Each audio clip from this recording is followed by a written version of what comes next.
Happy Saint Valentine's Day for all of you, and we're gonna break the order here because of what how important today actually is for some. It's funny. There is an actual episode of CodeEquestria known as Saint Valentine's Day, set on the eponymous holiday, aka today of all days. But here's why I said break the order. It's a season 2 episode. To make up for this, you are going to get the episode for Logbook later this week, Friday, I intend, to put us back on order. So, St. Valentine's Day, episode 32 of our vaunted series, a season tour, way early. And the first thing to note is just how strong season 2 episodes are, especially when they come out of watching season 1 episodes like I have been doing going into season 2 just for a little bit, even random, shows shows the enhanced computer abilities that the team had going into season 2. Plus, also, the serialized nature of the show, in fact.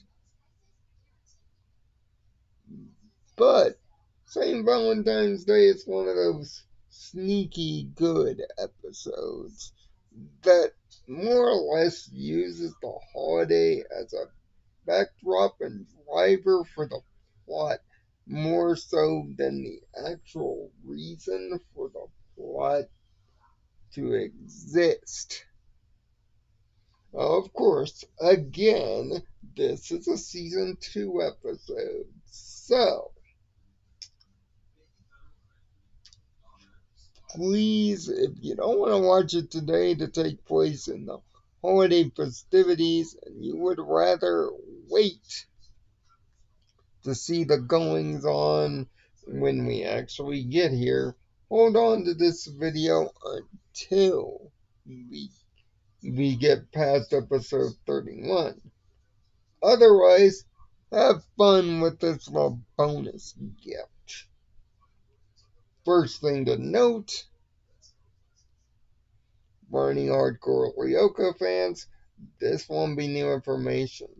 But if you're new to the series, please avoid this video because it spoils the entire ending motif of season 1.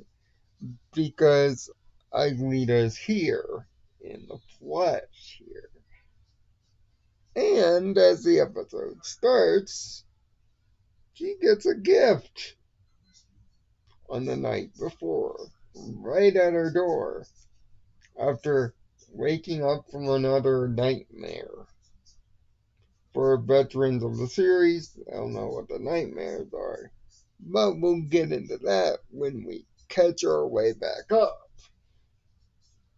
The present happens to be a pendant. Here's a little note. The pendant looks exactly like Aelita's right ear ring when she's in virtual form, only it's miscolored. If you know this, then you'll know that this is part of the Xana plot. But on a rewatch, remember that little bit of information might surprise you.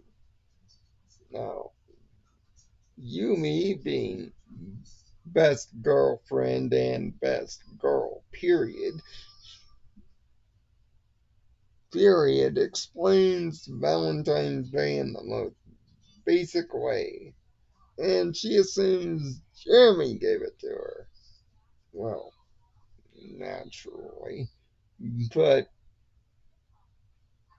Jeremy says no, and more cannot say no, which should be your first major tip in.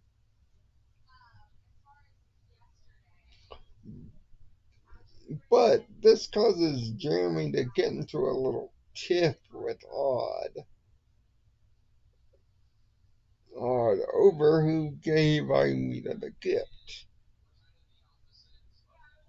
Meanwhile, the will they, won't they love triangle that just annoys me to the point where I want to take a Triple H sledgehammer to both of them continues. And also a notion that this will they won't they have has become the love triangle that will go through the entire rest of the series.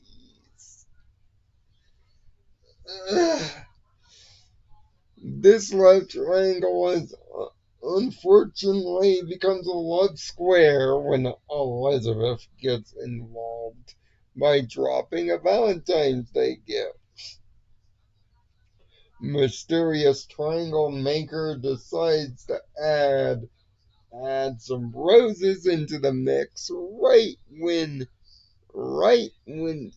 Sissy decides to drop some tickets to who they call the Subsonics, but it's later discovered to be the Subdigitals. Now, the Subdigitals are the fictional band within the show that makes up the tracks for the majority of the CodeEquestria soundtrack that would be released in season 4. But this is the first of many references back to them that season 2 and beyond will make. But it just so happens because Oregon's a jealous fool that he decides to take Elizabeth up on the offer just to get one on Yumi. Yumi responds by accepting the roses in kind. Now you see why this is so freaking annoying. Thanks, you two, for taking the words out of my vocabulary. Jeremy actually gets principal of the office twice here. It's funny because in the last video I mentioned the first time he gets busted in the scene. So there's a little bit of a connection back. But meanwhile in the plot, we see the pendant's main effect. Xana had used the pendant as a conduit to take control of Aelita directly. This wouldn't be the last time you would do this, but this is most certainly the first. Unwittingly to the group, of course. Jeremy, unwitted to this control switch, decides to acquiesce to Aelita's wish to go to Lyoko after class, which occurs. It looks normal for the most part, until of course they get to Lyoko proper, in which we see one of the coolest bits of animation that Aelita ever did on the show. Apparently, Aelita, at least under Xana's control, is a graduate of Cobra Kai. Why? Because sweep the leg! It's actually a very impressive animation, including the roundhouse kick to the back two after the sweep. Of course, slow-mo for the sweep effect. The highlight that this is sort of a heel turn of sorts. Also, keep a note that because we're in season 2, the virtual vehicles, which I will elaborate once we get back there, they're also here. We learn that they can travel between towers,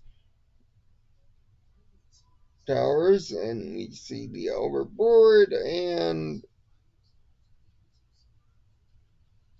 board here, which is my personal favorite, and the overwing. Now, I like the overwing's design, but the utility is not that great.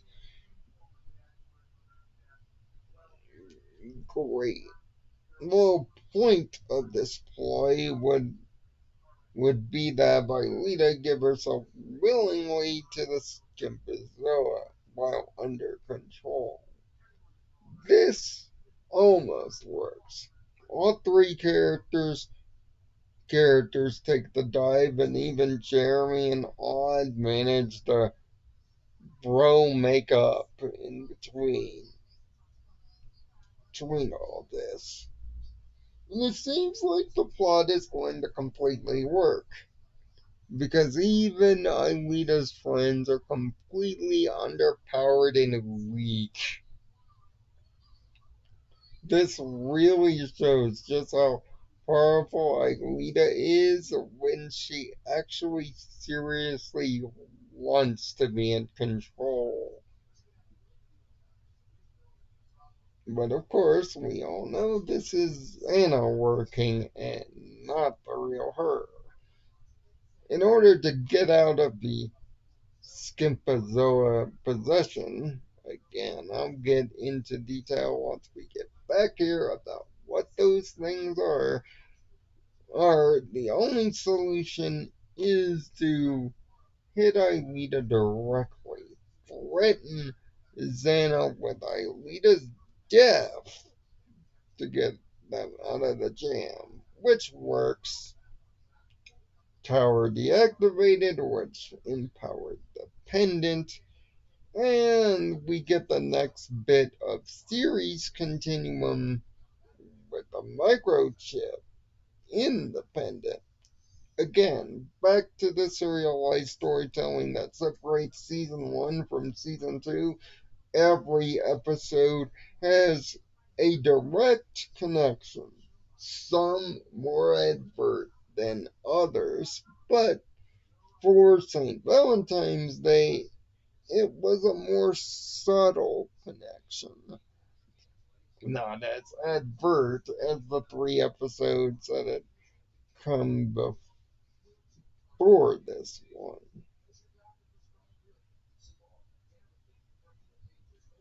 St. Valentine's Day is yet another display, at least then, of Xana's growing power, and having Aelita be the direct victim here was a first time shocker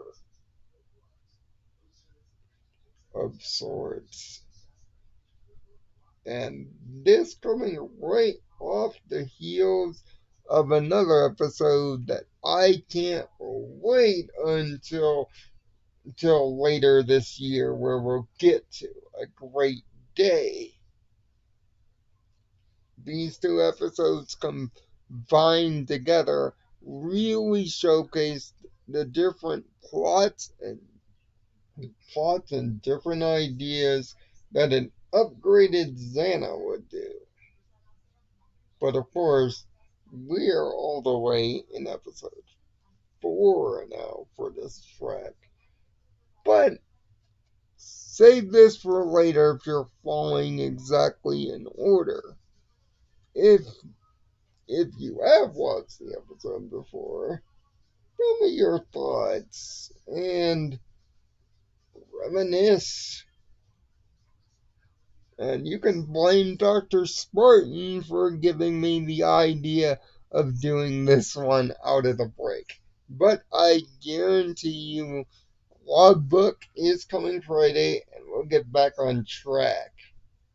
Unfortunately, we're gonna have to do some more picking on Yumi soon enough. I'm Nirvana Sparkle. Find peace in your own Nirvana. I'll see you later.